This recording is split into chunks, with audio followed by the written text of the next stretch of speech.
제목입니다.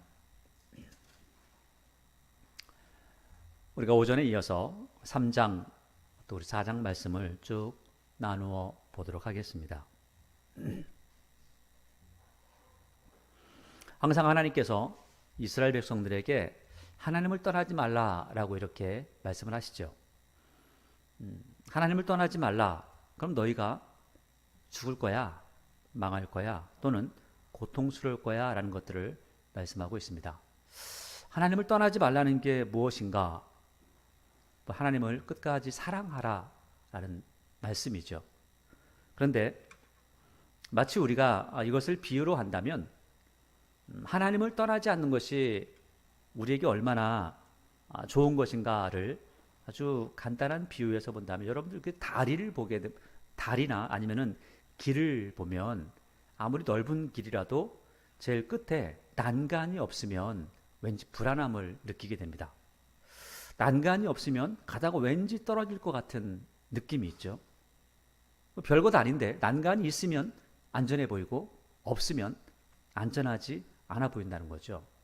특별히 2차선 도로에서 난간이 없이 그 길을 가야 된다면 참 난감합니다. 조금 불안하기도 하죠. 그리고 내가 진짜 제대로 이 길을 가고 있는가 없는가 이것을 분별하기도 쉽지 않습니다. 그런데 난간이 있으면 굉장히 안전하죠. 왜냐하면 심적으로도 여기까지는 가면 안 되는구나, 여기 넘어서면 안 되는구나 라고 하는 생각을 가지게 됩니다. 이처럼 하나님의 말씀은 그러한 도로 가운데 난간처럼 이만큼까지는 가지만 이 이상을 넘어서면 안 돼. 넘어서면 넌 떨어져. 넘어서면 넌 다치는 거야 라고 하시는 말씀이죠. 그래서 어쩌면 우리는 자유해서 마치 2차선 도로에 난간이 없이 그냥 살아가는 것, 아무런 거침돌이 없는 것처럼 살아가는 것, 그것이 우리에게 자유로 생각이 되어지지만 실질적으로는 그 난간이 있을 때에 그 난간 안에서 느끼는 우리의 마음에 안심되는 그런 부분들, 그리고 그 안에서는 어떻게 다니든 자유롭게 할 수 있는 부분들, 그게 바로 참된 자유라고 하는 것을 우리는 알고 있습니다. 그런데 사람들은 그러한 자유를 생각하지 않고 이 겉에 난간이 있는 것을 굉장히 안 좋게 생각을 하죠.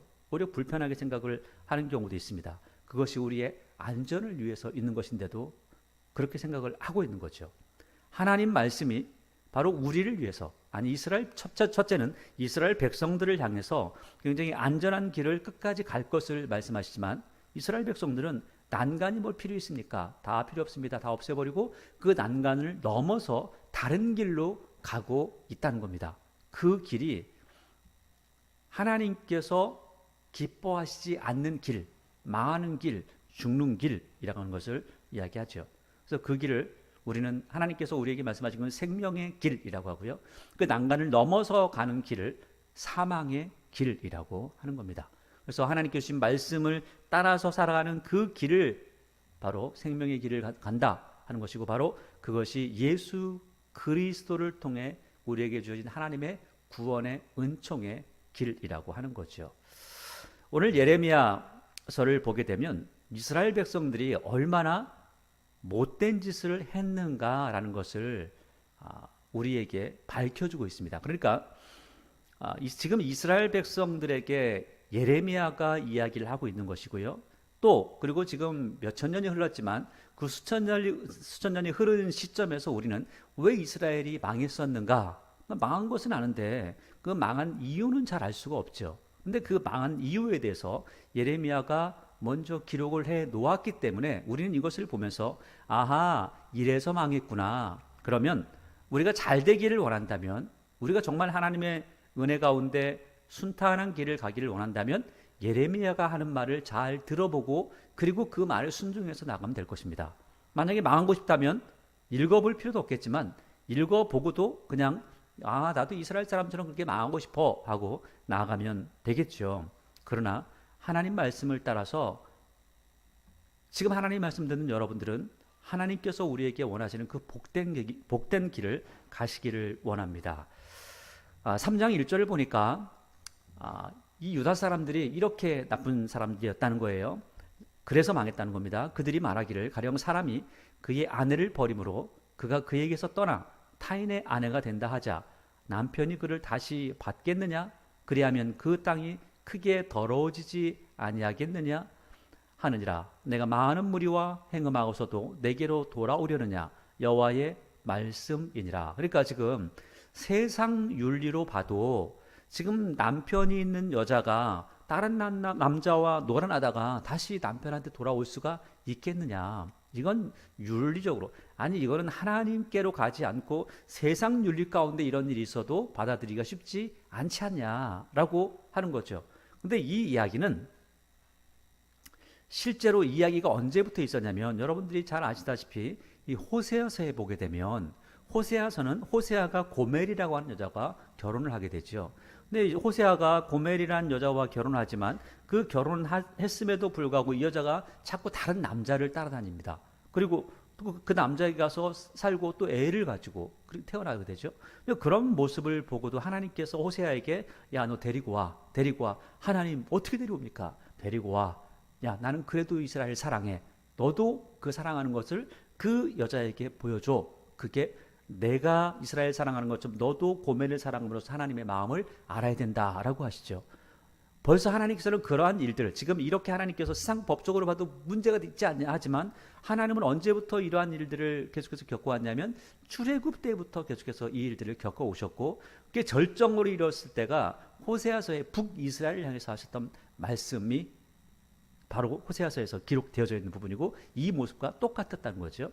근데 이렇게 하나님께 세상 윤리적으로 봐도 문제가 많은데, 그런데도 불구하고 야, 너네들 말이야 어떻게 그럴 수가 있냐, 나한테 어떻게 그럴 수 있어, 하나님께서 말씀하시는 거죠. 그러면서 이렇게 음행했던 모습이 어떠한 모습인가를 2절에 또 이야기하고 있어요. 내 눈을 들어 헐벗은 산을 보라. 내가 행음하지 아니한 곳이 어디 있느냐. 그러니까 너 저 산을 봐봐. 저 산 중에서 지금 너희들이 우상 숭배하지 않은 그 지역이 있으면 말해봐. 한번 말해봐 라고 하는 거죠. 내가 길가에 앉아 사람들을 기다리는 것 같이 광야에 있는 아라바 사람 같아서 음란과 행악으로 이 땅을 더럽히는구나. 아주 그냥 너네 하는 짓을 보니까 망할 짓밖에 안 해 라고 하는 거죠. 그러니까 지금 이스라엘이 들어간 그 가나안 땅이 왜 망했죠? 그리고 우리가 사사기서에서 보니까 레위 사람이 한 자기의 바람 피웠던 그 여자를 데리고 가서 또 거기에서 그 여자가 죽었던 그 사건이 무엇입니까? 그 나라의 가나안 땅에서 일어났던 사건들이 뭐냐면, 남자가 남자를 강간하거나 남자가 여자를 강간하는 것은 그거는 죄의 축에 들지도 않을 정도로 너무나 많았던 그 죄가 아니라는 것이 아니라 그 정도로 죄가 많았던 시대가 바로 사사기 시대였는데, 그 사사기 시대가 왜 왔죠? 그것은 가나안 사람들이 했던 행동을 그대로 따라하고 있더라는 거예요. 그런데 그 일을 지금 언제까지 하고 있냐면, 이스라엘 백성들이 가나안 땅에 들어와서 남유다와 북이스라엘 갈라지고 또 그리고 북이스라엘이 망했음에도 불구하고 그 일을 계속해서 하고 있다는 거예요. 이스라엘 백성들이 들어가기 전에 가나안 사람들이 왜 망했죠? 그런 일들 때문에 망했거든요. 오히려 아모리 사람들의 죄악은 너희들에 비하니까 아무것도 아니다. 소돔과 고모라는 그 걔들은 진짜 착한 애들이다. 아니 북이스라엘 망한 거 걔들 잘못 망했어. 하나님께서 그렇게 말씀하시거든요. 근데 그 정도로 지금 못된 짓들을 많이 하고 있다는 거죠. 그래서 3절에 그러므로 네가 이런 짓을 하니까, 아니 지금 그 가나안 땅이 망한 이유가 뭐야? 가나안 땅 이스라엘이 와서 망하게 하나님께서 하게 하신 이유가 뭐야? 그 땅이 그렇게 아주 못된 짓을 하니까 망한 거 아니야. 이것처럼 너희들도 망하는 거지. 그러니까 너희들이 악한 짓 하니까, 그러므로 단비가 그쳤고, 단비 홍수 나는 거 이런 거 아니죠. 정말 적절하게 내리는 비, 땅을 적시는 비, 그래서 곡물을 낼 수 있는 비, 그 비가 그쳐버렸죠. 늦은 비는 없어졌느니라. 이렇게 됐으면 빨리 와가지고 하나님 죄송해요 이렇게 해야 되는데, 그게 아니고 지금 이 이야기는요, 우리가 그냥 이렇게 쭉 읽어가고 말지만 실제로 우리가 레위기서나 신명기서를 보면 너희들이 이렇게 못된 짓 하면 단비가 그칠 거야. 너희들이 이렇게 하면 적이 쳐들어올 거야. 너희들이 이렇게 하면 너희가 애를 잡아먹을 정도로 힘든 상황이 될 거야. 그런 말씀을 그대로 하고 있거든요. 그러니까 지금 예레미야서만 보면 이렇게 했구나라고 하지만 실제로 이것을 우리가 레위기서나 신명기서를 계속해서 겹쳐서 보게 되면 지금 하나님께서 말씀하신 대로 이것들이 지금 못된 짓 하고 있구나. 그래서 하나님께서 약속하신 대로 이렇게 그들이 벌을 받을 수밖에 없었구나. 그런데도 하나님 잘 참고 계시네. 그러다가 지금 맞을 때가 돼서 맞는구나. 하나님이 오래 참으셨다는 것을 그 말씀을 보면 알 수가 있습니다. 여기만 보면 마치 지금 이스라엘 백성들이 조금 잘못하니까 하나님께서 때리시는 것 같지만 그렇지 않아요. 수천 년을 잡아오셨던 하나님의 그 마음이 여기에 녹아 있다는 거죠. 3절에 그러므로 단비가 그쳤고 늦은 비가 없어졌느니라. 이렇게 단비가 그쳤고 늦은 비가 그쳤으면 빨리 회개해야 될 텐데 그럴지라도 그렇게 힘든데도 불구하고 내가 뭘 가졌냐면 창녀의 낯을 가졌느니라. 아주 부끄러움을 모르는 거죠. 수치를 모르죠. 사람이요 염치가 있어야 됩니다. 수치를 알아야 됩니다. 그게 사람이죠. 염치도 없고 수치를 알지 못하면 이것은 금수보다 못하다고 합니다. 짐승보다 못한 삶을 살아가는 거죠. 근데 오늘 하나님께서 이스라엘 백성들이 뭐라고 하냐면 야 너네 염치가 없어 이 사람들아. 어떻게 수치도 모르냐. 그러니까 너희는 살 가치가 없는 거야 라고 말씀하시는 거죠. 자, 성경에 보니까 짐승에 대해서 이야기할 때 이런 말씀을 해요. 개가 토한 것을 또 먹어. 사람들 같으면 말도 안 되는 건데. 근데 내가 잘못한 것을 다시 또 하고 또 토하고 또 하고 똑같은 것을 반복해서 하고 있는 개가 토한 것을 먹는 것처럼 이스라엘 백성들이 그렇게 아주 미련하게 살아가고 있다는 거예요. 하나님께서 하지 말라고 하는데도 불구하고 그래서 망할 수밖에 없다는 거죠. 근데 그렇게 하는 것을 수치라고 생각을 하지 않아요. 마치 창녀가 사람들에게 나는 뭐 남자하고 사는 거 그런 남자하고 같이 하룻밤 자는 거 아무 문제가 아니야. 난 돈만 벌면 돼 라고 하는 것처럼 이렇게 살아간다는 거죠. 하나님께서 나중에는요 야 차라리 너는 그 전에 그런 말씀도 하시죠. 네가 차라리 창녀였으면 좋겠다. 창녀는 돈이라도 받고 하지. 너는 돈을 내면서 하네. 이렇게까지 말씀을 하시는 하나님의 참 아픈 마음도 있습니다.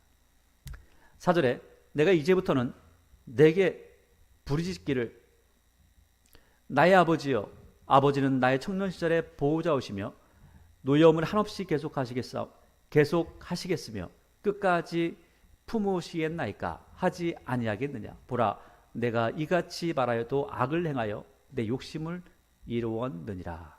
입으로는 뭐 하나님을 그런데 삶으로는 행위로는 늘 죄 가운데 살아가는 사람들. 앞에서 말로는 잘하는데 뒤에서 행동은 옛날과 똑같은 그러한 사람들. 여러분 지금 그리스도인들 중에서 그런 사람들이 굉장히 많이 있죠. 앞에서는 사랑을 이야기하지만 실제로 하나님 앞에 그러니까 그 사람들은 교회에 나오면 하나님 앞에 있다고 생각하고요. 자기 집에 가 있으면 하나님이 그걸 못 본다고 생각하십니다. 그래서 교회 와서는 그냥 온갖 아양을 떨면서 마치 그냥 천사가 된 듯이 이야기하지만 교회를 떠나가면 그리고 자기 집에 들어가면 하나님이 이건 못 보실 거야 라면서 아주 자기의 욕심을 따라 자기의 성격대로 모든 것들을 하고 있는 모습을 볼 수 있죠. 그러니까 입으로는 하나님 섬기죠. 교회에서는 하나님께 잘하죠. 사람들에게도 잘하죠. 집에 가면 그리고 또 자기 직장에 가면 아주 악한 짓은 도맡아서 하면서 하나님이 모르시는 것처럼 그렇게 행동하는 것 아주 잘못된 것이죠. 이러한 모습이 이스라엘 백성들에게 또 지금 현재 많은 그리스도인들에게도 이러한 모습이 있다는 거예요. 그러니까 이러한 사람들이 하나님께서는 너 그렇게 하면 안 돼. 그러면 안 되는 거야. 나는 세상에 편만하게 가득하게 있지 않냐? 그러니까 너희들이 그렇게 하면 안 된다라고 말씀을 하시죠. 6절을 보니까 요시야 왕 때에 그러니까 지금 요시야 왕 때에 여호와께서 또 내게 이르시되 자 보세요. 아주 독특하죠. 요시야 왕 때에 예레미야가 무슨 이야기하고 있어요? 야, 저 산들을 봐라. 네가 지금 거기서 바람핀 흔적이 안 보이는 데가 어디냐? 라고 이렇게 말씀하시잖아요. 근데 우리가 요시야에 대해서 알고 있잖아요. 요시야는 하나님을 섬기겠습니다. 그리고 하나님 앞에 유월절 제사를 그동안 한 번도 하지 않았는데, 히스기야는 두 번째 유월절을 지켰는데 요시야는 첫 번째 유월절을 지킬 정도로 하나님 앞에 정말 진심이었어요, 요즘 말대로. 그런데 오늘 이렇게 이야기하죠. 6절을 보니까 독특하게도 요시야 왕 때 여호와께서 또 내게 이르시되 너는 배역한 이스라엘이 행한 바를 보았느냐. 놀랍죠? 이스라엘이 행한 바를 보았느냐. 지금 요시야는 하나님을 잘 섬긴다고 하는데 오늘 하나님께서는 너네 제대로 하는 게 아니야. 너 지금 엉뚱한 일 하고 있잖아. 너 지금 무상 숭배하고 있잖아. 자, 그러면 여기에서 우리가 한 번쯤 생각해 볼 수 있죠. 왜 요시야 때 하나님 앞에 그렇게 잘했는데 왜 하나님께서 요시야 때 예레미야를 통해서 너 망한다, 너 망한다, 너 지금 못된 짓 하고 있다, 너 우상 숭배하고 있다, 너 두 가지 악을 행했는데 말이 하나님 버리고 또 다른 웅덩이를 판 건데 물을 저축지 못할 거다, 너 지금 하나님 앞에 대들고 난리가 났다라고 이런 이야기를 하고 있는 이유가 뭡니까? 요시야는 하고 있는데 백성들은 따라오는 척하지만 앞에서는 네 하지만 뒤로 돌아서서는 엉뚱한 짓들을 하고 있었다는 거예요. 그래서 지금 왕에 대한 책망은 없어요. 나중에 요시야가 죽었을 때에 예레미야가 요시야가 죽은 것을 보고 애통합니다. 그러나 이스라엘 백성들을 향해서는 큰 소리칩니다.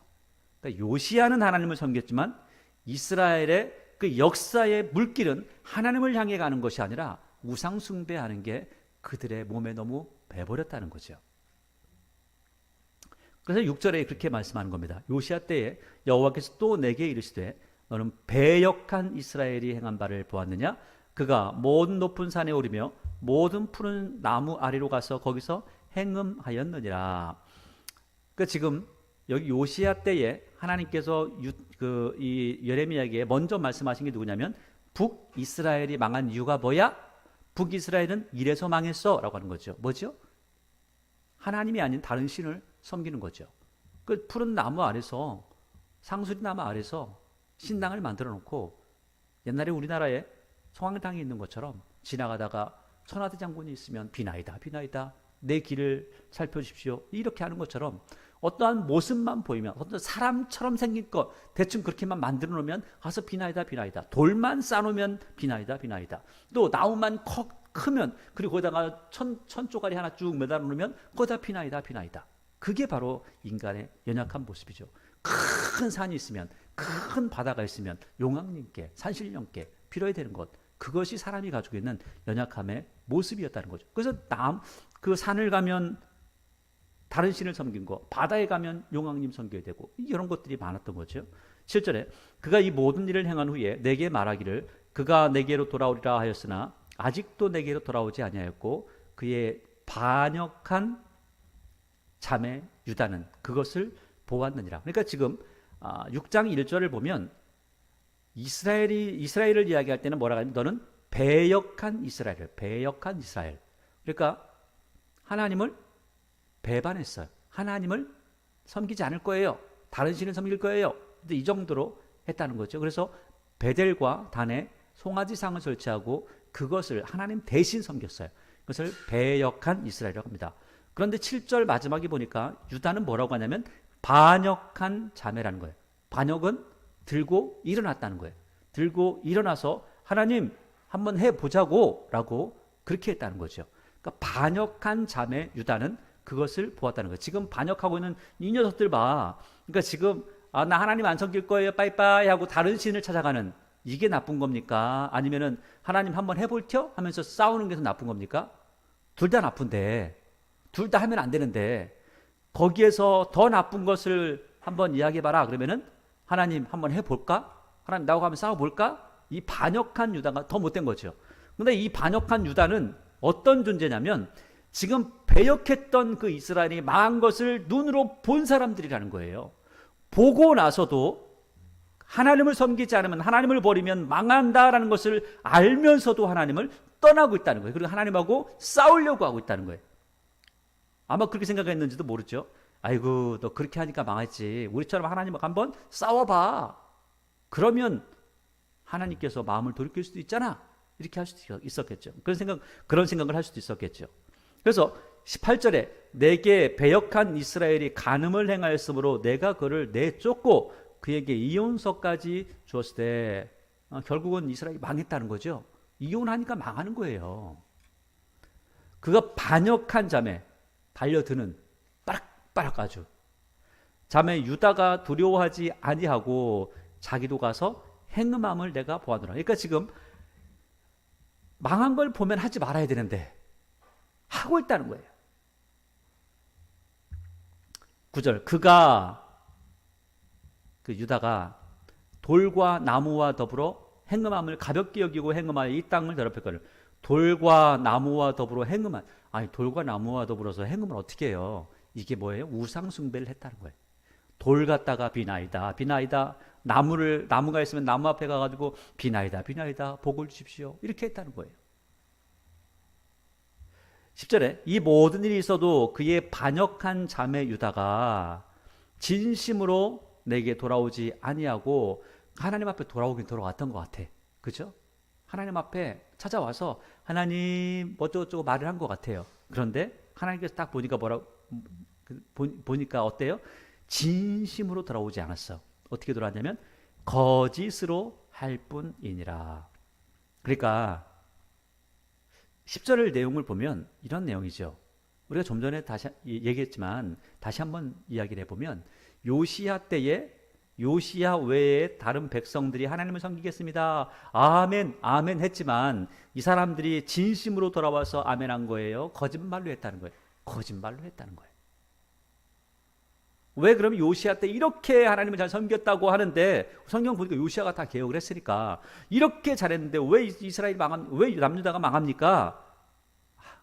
왕은 그렇게 했지만 백성들은 거짓말을 했다는 거예요. 하나님 앞에. 하나님 다 아시는 거죠.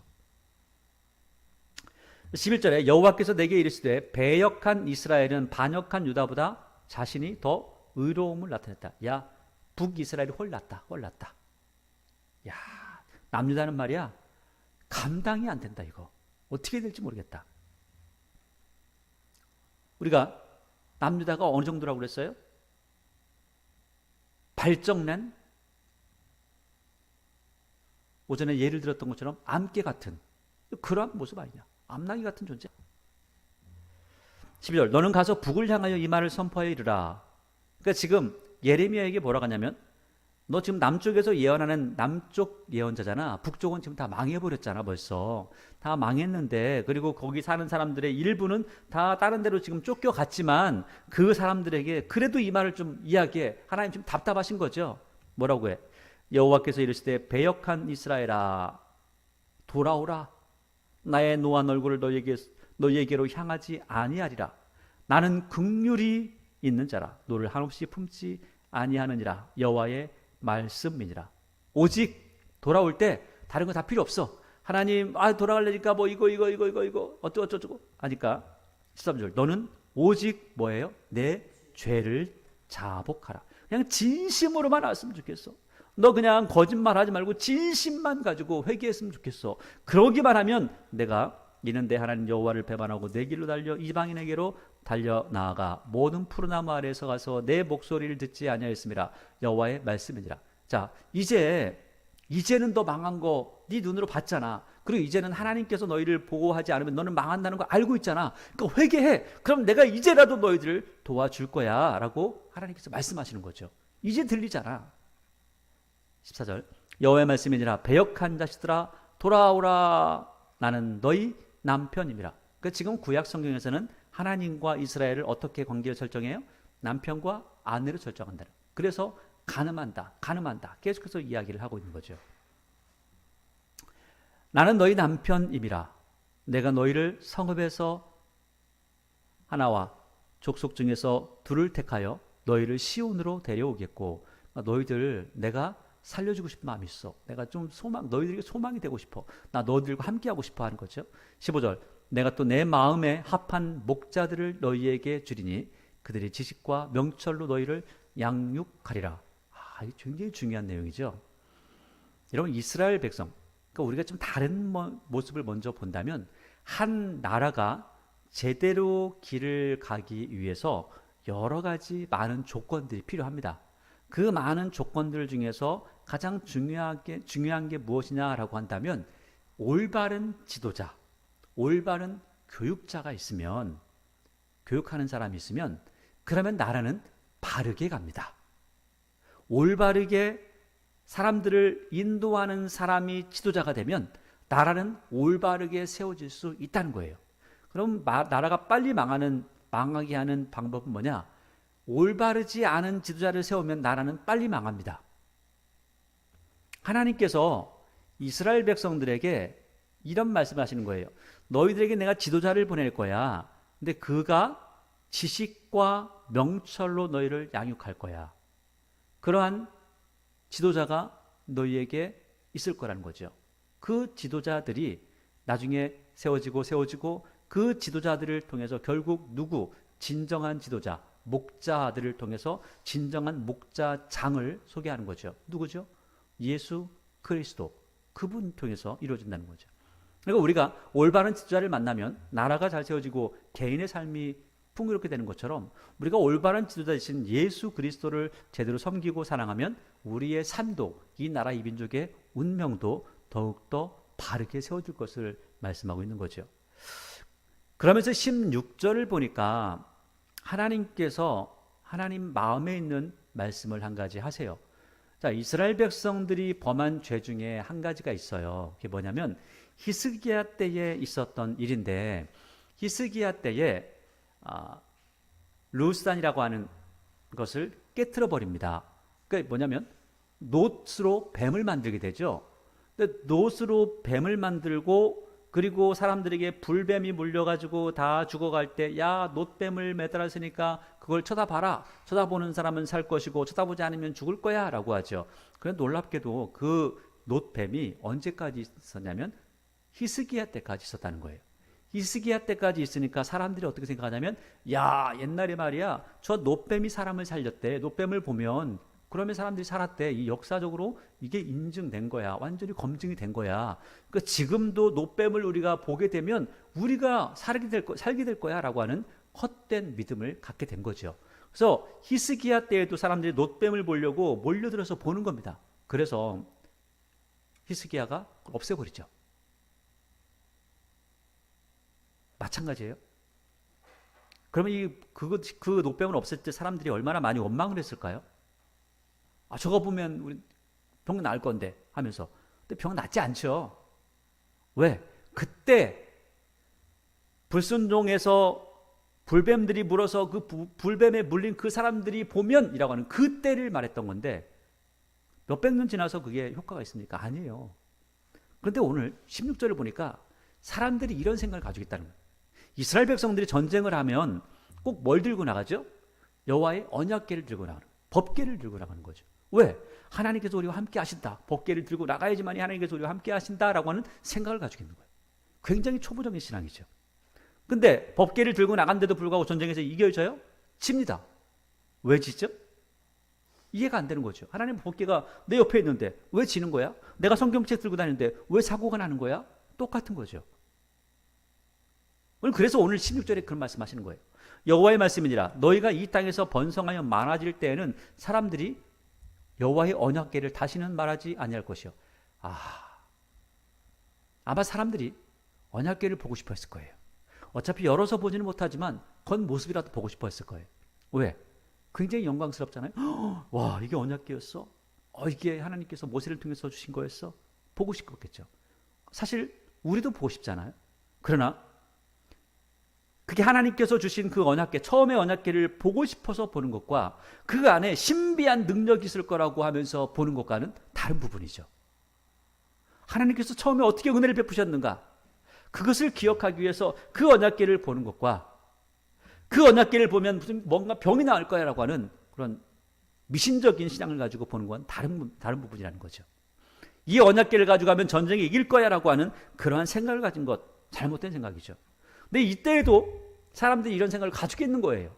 그런데 여호와의 언약궤를 다시는 말하지 아니할 것이요. 지금 언약궤를 말하지 않죠. 생각하지도 아니할 것이요. 기억하지도 아니할 것이요 찾지도 않을 것이요 다시는 만들지도 아니할 것이요. 근데 지금 뭐 이거 만들어 가지고 똑같이 대충 모양 만들어 가지고 또 이름 써놓고 하잖아요. 그리고 기독교 백화점에서 팔아먹고. 만들 필요 없습니다. 만들지 않을 거랍니다. 하나님께서 그렇게 하지 않는답니다. 사람들은요 눈으로 봐야 믿습니다. 뭔가 눈으로 그럴듯하게 옛날 처음 것처럼 만들어 놓으면 야 이게 뭔가 좀 있어 보이는데 아 이거 좀 따라가면 되겠는데 라고 생각을 많이 하게 되죠. 하지 말랍니다. 그런 거 아무것도 아니라는 거예요. 고린도후서에 보니까 이런 말씀이에요. 너희는 우리의 편지라 우리 마음에 썼고 무사람이 알고 읽는 바라. 너희는 우리로 말미암아 나타난 그리스도의 편지니 이는 먹으로 쓴 것이 아니요 오직 살아계신 하나님의 영으로 쓴 것이다. 또 돌판에 쓴 것이 아니요 오직 육의 마음판에 쓴 것이라. 그러니까 우리가 돌판 하나님의 십계명을 보고 따라가는 것이 아니라 우리 심령에 새겨져 있는 하나님의 말씀을 통하여, 그런데 그 하나님의 말씀이 우리의 마음판에 어떻게 새겨지냐면 살아계신 하나님의 성령께서 기록을 하신다는 거예요. 그래서 성령께서 우리 안에 함께 거하시기에 너희가 하나님의 성전이 되어진 거죠. 언약궤가 있어서 성전이 되는 것이 아니라 하나님의 영으로 쓰여진 하나님의 말씀이 내 안에 있기에 그 말씀을 기록하시는 성령께서 나와 함께 하시기에 성전이 될 수가 있다는 거죠. 그래서 언약궤 자꾸 찾지 마. 언약궤 모양 만들어가지고 팔아먹고 장사하지 마. 그런 거로 되는 게 아니야. 그런 거 되는 게 아니라 하나님의 말씀을 신비에 새겨야지. 성령께서 너희와 함께 하시도록 해야지 라고 하는 거죠. 그러면서 이 17절과 18절 같은 경우는 다른 부분을 이야기해요. 그러니까 지금까지 우리가 예레미야서를 보게 되면 굉장히 슬픈 하나님의 역사를 기록하고 있죠. 하나님 편에서 보면 심각한 거예요. 이스라엘 백성들도 심각한 거예요. 그들은 하나님은 하나님 섬기지 않기 때문에 망한다라고 말씀하시는 거고, 이스라엘 백성들은 야 우리는 하나님이라고 뭐 이것저것 많이 섬겨보는데 아 이게 왜 일이 안 되냐라고 하는 거죠. 그런데 이렇게 심각한 말씀을 하시면서도 나중에 하나님께서 너희를 이렇게 구원하실 거야 라고 말씀하세요. 근데 이 약속이 언제 이루어질지는 모릅니다. 자, 보세요. 17절 보세요. 그때 예루살렘이 그들에게 여호와의 보좌라 일컬음이 되며 모든 백성이 그리로 모이리니 곧 여호와의 이름으로 말미암아 예루살렘에 모이고 다시는 그들의 악한 마음이 완악한 대로 그들이 행하지 아니할 것이며. 이런 적이 있나요? 이런 적이 없잖아요. 아니 사람이 악하지 않게 사는 상황이 있어요? 없잖아요. 이루어지지 않은 거예요. 그때 유다 족속이 이스라엘 족속과 동행하여 북으로부터 나와서 내가 너희 조상들에게 기업으로 준 땅에 그들이 함께 이르라. 이런 적이 언제 있어요? 아직 없죠. 예수님께서 오실 때만 해도 사마리아 사람하고 유다인들하고 싸우면서 야 우리가 맞다 니들이 맞다 이렇게 하잖아요. 아니 그 위에 올라가면 스룹바벨이 하나님의 성전을 세우려고 하니까는 사마리아 사람들이 와가지고 방해하고 싸우고 막 또 그러잖아요. 언제 그런 적이 있어요? 천년왕국 마지막 때에 하나님의 백성들이 함께 모이는. 그래서 교회는 휴거가 되고 교회는 하나님께서 선택하신 사람들은 다 하나님께 부르심이 되고, 그리고 천년 동안 천년왕국을 예수님과 더불어서 그렇게 세월을 살 때 세상에서는 이스라엘 백성들에게 주어지는 천년왕국의 시간. 그래서 사람이 100세가 되지도 않았는데 죽었으면 어린아이라 슬프다 하는 그 시대, 천년왕국의 모습, 그때 이런 일이 이루어졌다는 거예요. 아직은 천년왕국이 이루어지지 않았죠. 19절에 보니까 내가 말하기를 내가 어떻게 하든지 너를 자녀들 중에 두며 허다한 나라들 중에 아름다운 기업인 이 귀한 땅을 내게 주리라 하였고, 이 가나안 땅을 주겠다라고 했었다는 거죠. 우리 실제 주셨잖아요. 내가 다시 말하기를 너희가 나를 나의 아버지라 하고 나를 떠나지 말 것이라 하였노라. 그런데 이스라엘 족속이 마치 아내가 그 남편을 속이고 떠나감 같이 너희가 확실히 나를 속였느니라. 그래서 21절에 소리가 헐벗은 산 위에서 들리니 이스라엘 자손이 애곡하며 간구하는 것이라. 그들이 그들의 길을 굽게 하며 자기 하나님 여호와를 잊어버렸습니다. 그럼 산에서 큰 소리가 나는 게 뭐겠어요? 우상 숭배한다고 큰 소리가 나는 거예요. 우리나라로 이야기하면 굿하면서 꽹가리 치면서 막 나름 신을 섬긴다고 그런 모습인 거죠. 그래서 22절에 배역한 자식들아 돌아오라. 내가 너희의 배역함을 고치리라. 그래서 이 부분에 대해서 처음에 이야기할 때 뭐라고 해요? 3장 13절에 보니까 오직 너는 오직 내 죄를 자복해라. 자복해라. 그리고 22절에 보니까 돌아와라. 내가 고칠 거니까. 자복하면 다 고쳐. 걱정하지 마.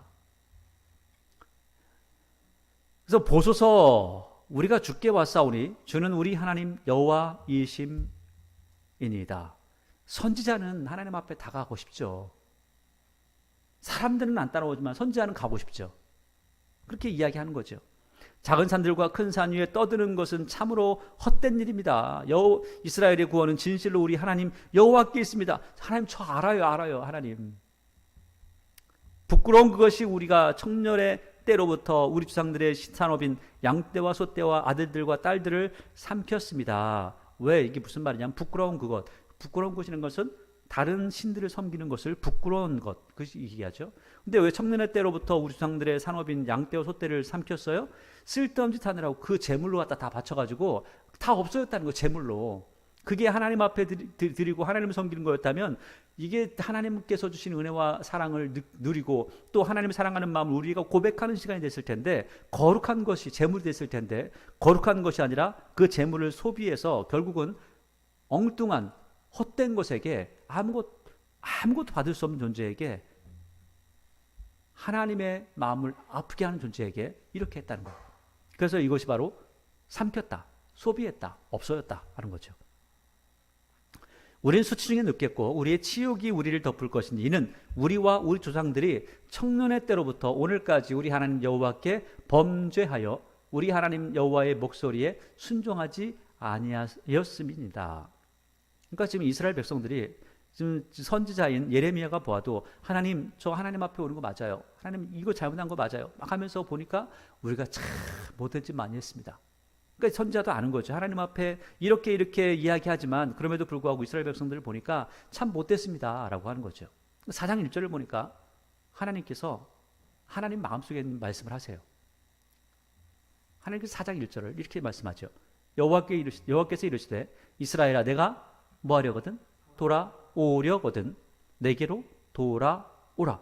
아니 그런데 생각을 해보세요. 우리가 3장 1절로부터 5절까지의 말씀을 보니까 이렇게 말씀하죠. 야, 사람으로서 생각을 해봐도 어떻게 이혼한 여자가 말이야, 다른 남자하고 바람피다가 다시 또 그 남편에게 돌아오겠냐? 이거 말이 되냐라고 그렇게 하셨잖아요. 근데 호세아에서도 그런 말씀들을 하시고 호세아가 실제로 그렇게 살았었잖아요. 바람핀 남자들 다 만나고 또 가서 돈 주고 다시 또 자기 여자를 사와야 되는 상황들. 그게 하나님의 그 마음에, 하나님의 그 슬픈 마음의 모습이었잖아요. 그러니까 하나님께서도 마찬가지로 죄에게 빼앗겨버린 우리를 사시기 위해서 예수 그리스도를 죽이심으로 그 속전으로서 우리를 사셨잖아요. 그 똑같은 이야기, 호세아가 고멜을 사오는 것과 하나님께서 우리를 구원하시는 그 방법, 모든 것들이 똑같다는 거예요. 속전을 내는 거죠. 근데 오늘 4절을 호세아하고 똑같은 말씀을 하고 있어요. 뭐라고 했냐면 여호와께서 이르시되 이스라엘아 내가 돌아오려거든. 야, 왔으면 좋겠어. 네가 아무리 바람 피웠어도 괜찮고 다른 다 괜찮아. 오기만 해. 3장 1절에서는 아니 말도 안 되는 것 같은데 했는데 아사장은 그게 아니라는 거예요. 돌아오기만 해. 그래서 이 전체를 봐야 됩니다. 성경은 전체를 보고 예레미야서를 보고 있지만 호세아 이야기를 우리가 함께 이야기하고, 왜? 그게 하나님의 마음이었거든요. 마치 하나님께서는 그냥 죽이시고 그냥 뒤도 안 돌아볼 것 같지만 그렇지 않고 끝까지 돌보시고 끝까지 사랑하는 마음이 안에 있었다는 거예요. 그런데 하나님께서 조건이 있어요.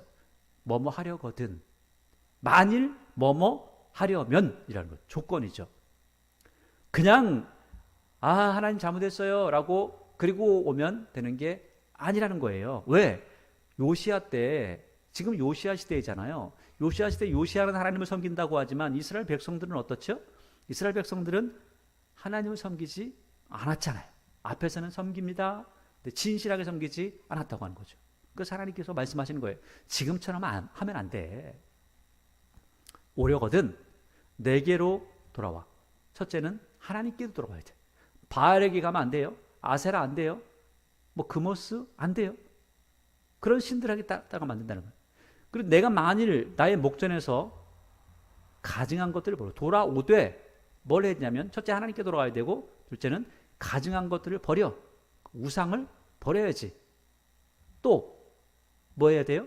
흔들리지 말아야 돼. 분명히 내가 우상을 버렸는데 아유 버리지 말걸 걸. 아이고 하나님 말고 다른 것도 보험으로 들어들 걸. 그래서 하나님께서는 주께서 심지가 견고한 자를 평강하고 지키시리니 이는 그가 주를 신뢰함이니이다. 흔들리지 말아야 돼요. 끝까지. 이게 진실한 회개라는 거예요. 그래서 이렇게 가증한 것들을 버리고 흔들리지 아니하며 이것은 하나님을 향한 내 절대적인 신뢰를 그 믿음을 고백하는 것이고 그 믿음만 고백하면 되는 게 아니고 그 말만 그렇게 하면 되는 게 아니라 2절에 진실과 정의와 공의로 여호와의 삶을 두고 맹세하라는 거예요. 그렇게 살라는 거예요. 맹세하라는 게 말로만 맹세합니다, 죄송합니다, 미안합니다, 회개합니다 이것이 아니라 삶을 살아가라는 거예요. 그래서 하나님께서 뭐라고 하죠? 내가 거룩한 것처럼 너희도 거룩해야 되고 내가 완전한 것 같이 너희도 완전해야 된다는 거예요. 근데 우리는 그냥 믿으니까 구원받았어요.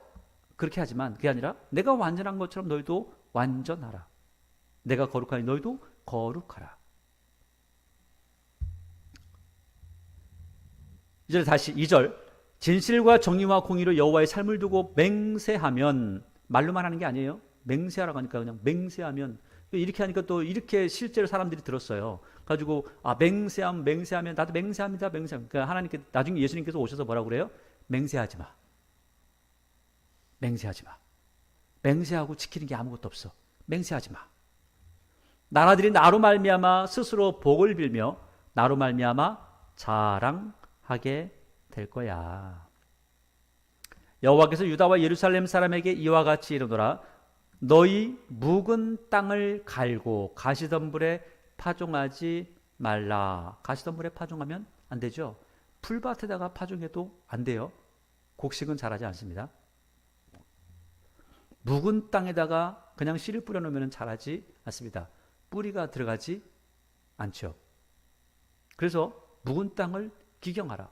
묵은 땅을 기경하니까 땅을 갈면 우리가 뭐 이렇게 하나님의 은혜를 많이 받게 되나? 그게 아니라 우리의 마음밭을 갈아엎으라. 우리의 마음밭을 갈아엎어라. 그래서 이것을 예수님께서도 말씀하죠. 씨 뿌리는 비유를 통해서 그냥 땅바닥에다가 뿌리니까 새들이 집어먹었다는 거예요. 가시덤불에 하니까는 조금 자라다가 죽어버렸다. 좋은 밭에 뿌리고 뭐 자갈밭, 돌짝밭도 있고 해야죠. 그래서 좋은 밭을 만들어야 돼. 하나님의 말씀을 들을 수 있는 그런 밭이 마음밭이 되어야 되는 거죠. 4절에 유다인과 예루살렘 주민들아 너희는 스스로 할례를 행하여 너희 마음 가죽을 베고 여기에 보니까 할례라고 하면 남자들이 행하는 의식이죠.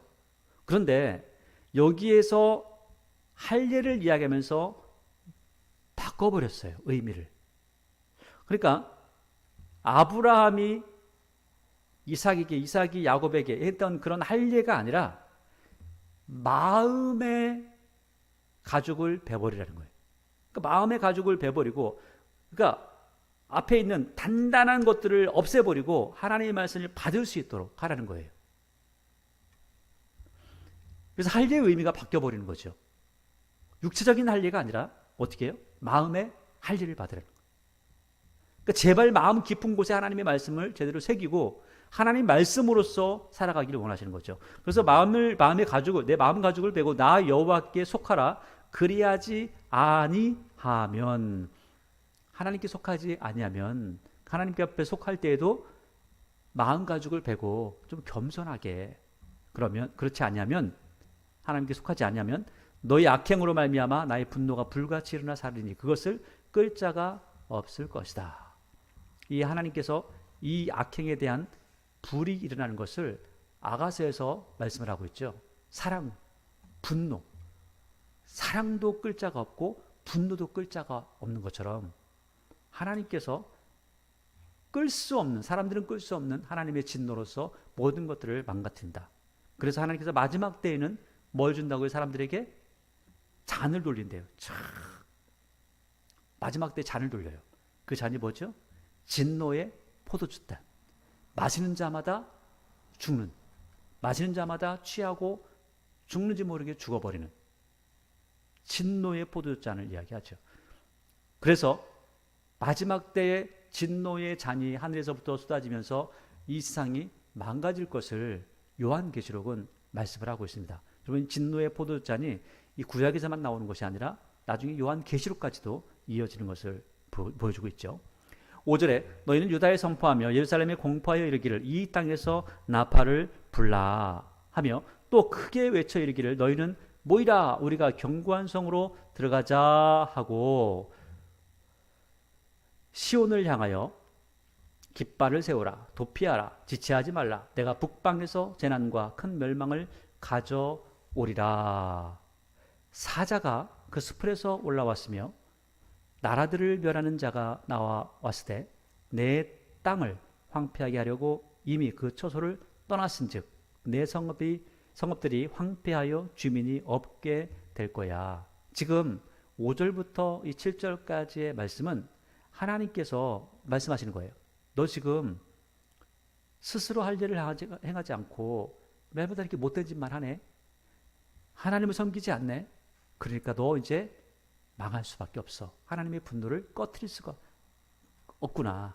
그래서 이제 너 망하는데 어떻게 망하냐면 지금 나팔 소리가 들리는 거예요. 지금 이 예레미야 귀에는 다 들려요. 야, 북쪽에서 내려오고 있네. 나팔 소리가 들리네. 전쟁하고 있네. 지금 예루살렘이 다 망하고 있네. 이 눈으로 다 보여요. 그 상황들을 보고 있는 거예요. 그래서 7절에 사자가 숲에서 올라왔다. 사자가 누구냐? 지금 말을 우리는 사자라고 하지만 실제로 내용들을 그 뒤에 계속해서 보게 되면 바벨론이 그 집에서 나와서 그 땅에서 나와서 다른 나라들을 하나하나 집어삼키는데 그 중에 하나가 어디가 있냐면 예루살렘도 그렇게 삼켜지더라. 그 이야기를 하는 겁니다. 성읍이 황폐됐다는 거죠. 그래서 8절에 이로 말미암아 너희는 굵은 배를 들고 애곡하라. 여호와의 맹렬한 노가 아직 너희에게서 돌이키지 아니하였습니다. 자, 지금 8절은 뭐냐면 야, 전쟁 소리가 나고 있어. 그러니까 빨리 회개해. 그 회개하라는 얘기는 뭐예요?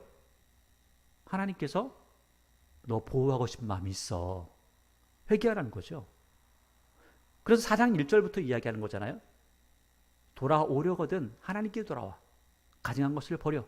그리고 행동을 바꿔. 말씀대로 살아.